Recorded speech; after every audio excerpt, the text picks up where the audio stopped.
Hello दोस्तों, मैं हूं आपका दोस्तों होस्ट। स्वागत है आपका आर्या फिजिक्स पॉइंट पे। आज हम लोग करने वाले हैं TMU BSc part 1 physics paper 1 के क्लास 12 से हम लोग शुरू करने वाले हैं मैग्नेटिज्म।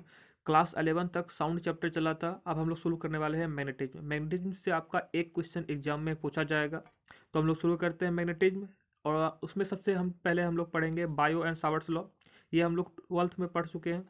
इंटर में हम लोग बायो एंड सावर्ट्स लॉ पढ़ चुके हैं। इसमें क्या होता है, the magnetic induction at any point P due to the current I flowing through a small element of length dl of the conductor at distance r from it is।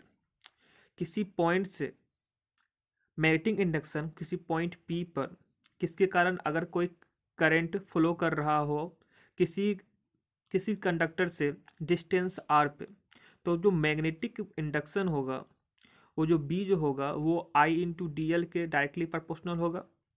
वो जो distance are है, distance are के square के inversely proportional होगा।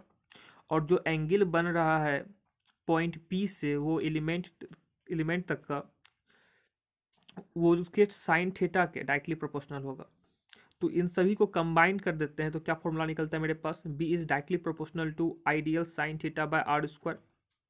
और यहाँ proportional का sign हटाएंगे तो कांस्टेंट देंगे, तो B equal to K I dl sine theta by R square, where K is a constant. और इन रेशनलाइज्ड एमकेएस सिस्टम में के का मान होता है म्यू नोट बाय 4 पाई। तो बी इक्वल टू क्या हो गया, mu naught by 4 pi I dl sine theta by R square. यही आपका क्या है, बायो एंड सावर्ट्स लॉ। अब बायो एंड सावर्ट्स लॉ हम लोग पढ़ेंगे तो इसमें हम लोग क्या क्या जाने। बायो एंड सावर्ट्स लॉ में अगर कोई पी मैग्नेटिक इंडक्शन किसी पॉइंट पी पर अगर करंट फ्लो हो रहा हो किसी कंडक्टर के थ्रू डीएल डिस्टेंस पे, मान ले ए और बी से है, उसका डिस्टेंस कितना है, डीएल है। और डीएल डिस्टेंस से पॉइंट पी का जो दूरी है वो कितना है, आर है। और एंगल थीटा बना रहा है, तो कितना हुआ बायो एंड सावर्ट्स लॉ से magnetic induction, B equal to कितना हुआ, mu naught by 4 pi I dl sine theta by R square हुआ।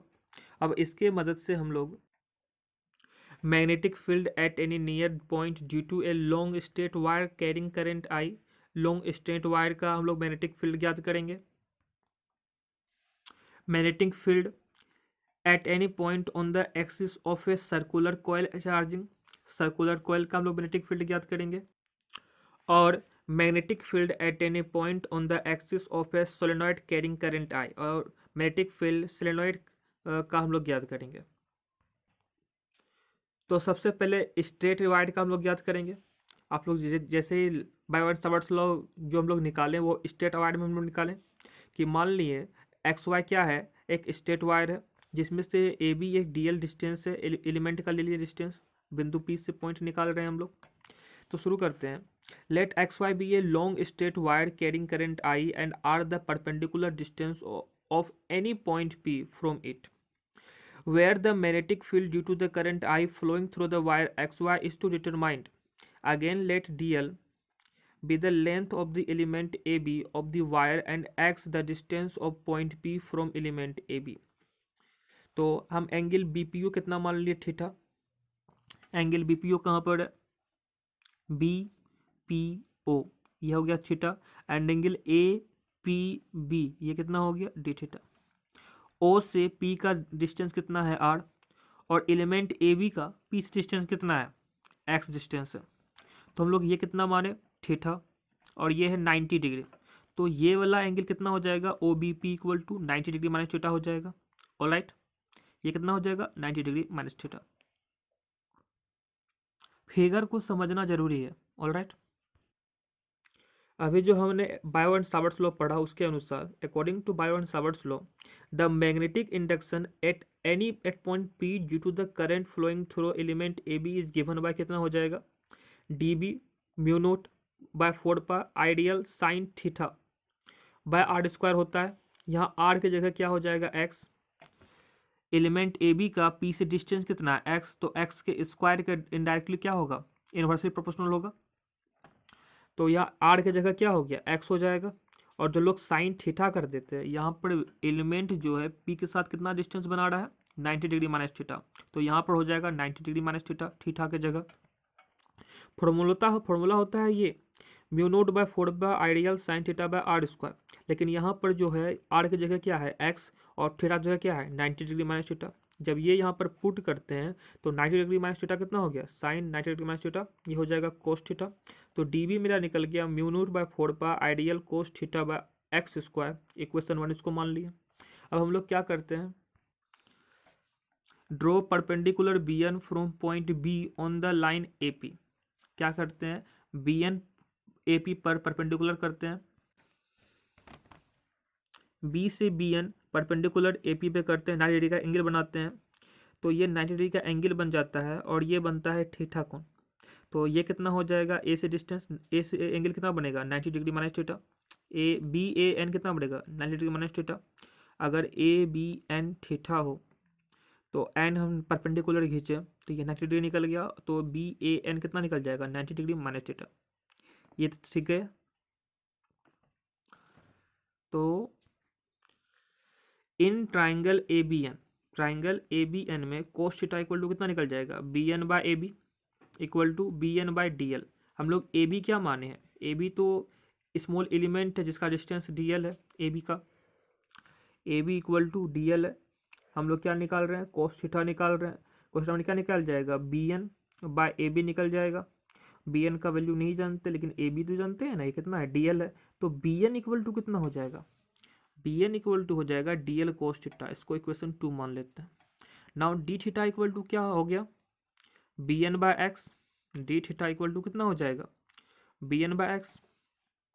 ये डी थीटा इक्वल टू कितना हो जाएगा बी एन बाय एक्स।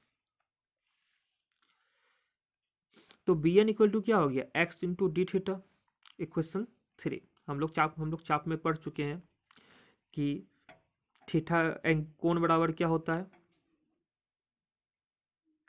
कोण बराबर क्या होता है चाप बाय त्रिज्या। तो वही निकल गया theta equal to B N बटे एक्स। तो बी एन इससे कितना निकल गया एक्स थीटा। बी एन यहाँ भी निकाले D L cos theta, B N यहाँ भी निकाले एक्स डी थीटा। तो इक्वेशन 2 और 3 से D L cos theta X D theta के इक्वल हो गया। इसको इक्वेशन 4 मान लेते हैं। तो यहाँ putting the value of D L cos theta from equation 4 in equation 1 we get D L cos theta का वैल्यू क्या निकालने एक्स डी थीटा। तो इक्वेशन 1 में डी एल कोस थीटा का वैल्यू रख देते हैं। तो डी बी इक्वल टू क्या हो गया mu naught by 4 ideal cos theta by X square. तो mu naught by 4 ideal cos theta का वैल्यू कितना निकाले एक्स डी थीटा। तो ये आई बाय एक्स स्क्वायर, पहले से डी एल कोस थीटा का वैल्यू कितना निकाले हम लोग एक्स डी थीटा। तो डी बी बराबर कितना हो गया mu naught by 4 I by X square into X D theta. यहाँ पर एक्स एक्स कैंसिल हो गया, क्या बचा सिर्फ एक्स बचेगा यहाँ पर, यहाँ एक्स स्क्वायर है। तो डी बी इक्वल टू कितना हो जाएगा mu naught by 4 I by X into D theta. ये इक्वेशन 5 हो गया। In triangle B O P, triangle B O P कहाँ पर है बी ओ पी। इस ट्राइंगल बी ओ पी में, ट्राइंगल बी ओ पी में कोस थीटा का वैल्यू कितना निकल जाएगा O P by B P. O P by B P निकलेगा कोस थीटा का वैल्यू। कोस थीटा होता क्या है बी बाय एच होता है। क्या निकल जाएगा O P by B P. O P by B P निकल गया। तो ओ पी कितना है आर है, बी पी कितना है एक्स है। तो एक्स इक्वल टू कितना हो गया R cos theta. Putting the value of X in equation 5, X का जो वैल्यू निकाले वो इक्वेशन 5 में हम लोग पुट करते हैं। आर बाय कोस थीटा हो जाएगा, एक्स इक्वल टू कितना हो जाएगा आर बाय कोस थीटा। तो जो एक्स का वैल्यू निकाले हैं उसका हम इक्वेशन 5 में पुट कर देते हैं। तो डी बी इक्वल टू क्या हो जाता है mu naught by 4 I by R by cos theta into D theta. तो डी बी इक्वल टू क्या हो गया म्यू नोट बाय 4 आई बटे R cos theta into D theta. ये इक्वेशन 5 हो गया। इक्वेशन 6 हो गया। अब join the ends x and y of the wire with point P. Let us consider join the ends x and y of the wire with point P. Let us consider xpo equal to theta 1 and angle ypo equal to minus theta 2. हम लोग क्या करें x जो end है y जो end है, wire का x और y जो इंड है उसको पॉइंट P से जोड़ दिए। ऑलराइट, तो जो एक्स पी ओ निकाले हैं वो एंगल पूरा है थीटा 1 और जो वाई पी ओ है उसको माने हम लोग minus theta 2। Alright, The magnetic field at point P due to the current I flowing through the wire XY can be determined by integrating equation 6 the limits minus theta to 2 plus and plus theta 1।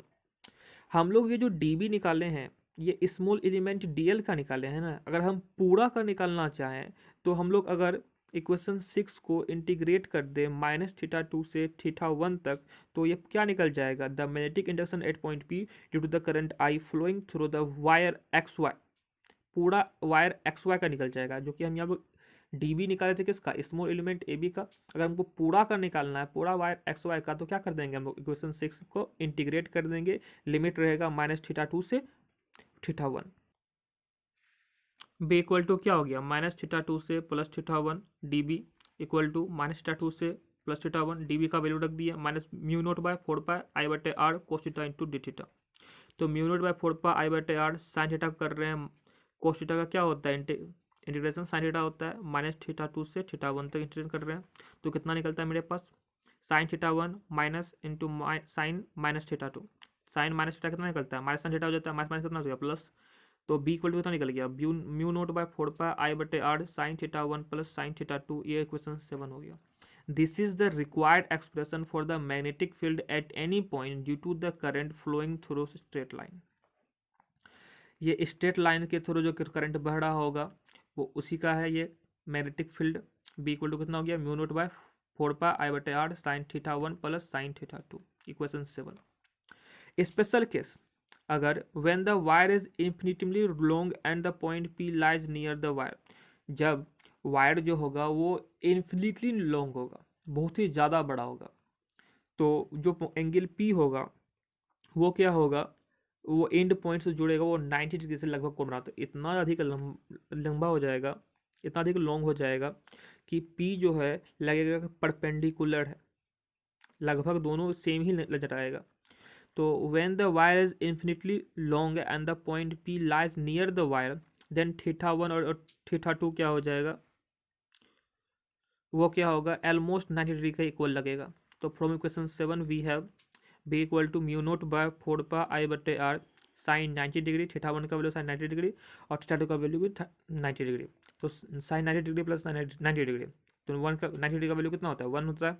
ये कितना हो गया, B बराबर mu naught by 4 pi into 2 I by R, cancel कर दिया 2 into 4 को, तो B का कितना निकल गया, mu naught by I 2 pi R. तो इन्फिनिटली लॉन्ग वायर के लिए तो मैग्नेटिक फील्ड का वैल्यू कितना निकल गया मैंने, तो B equal to mu naught by I by 2 pi R निकल गया।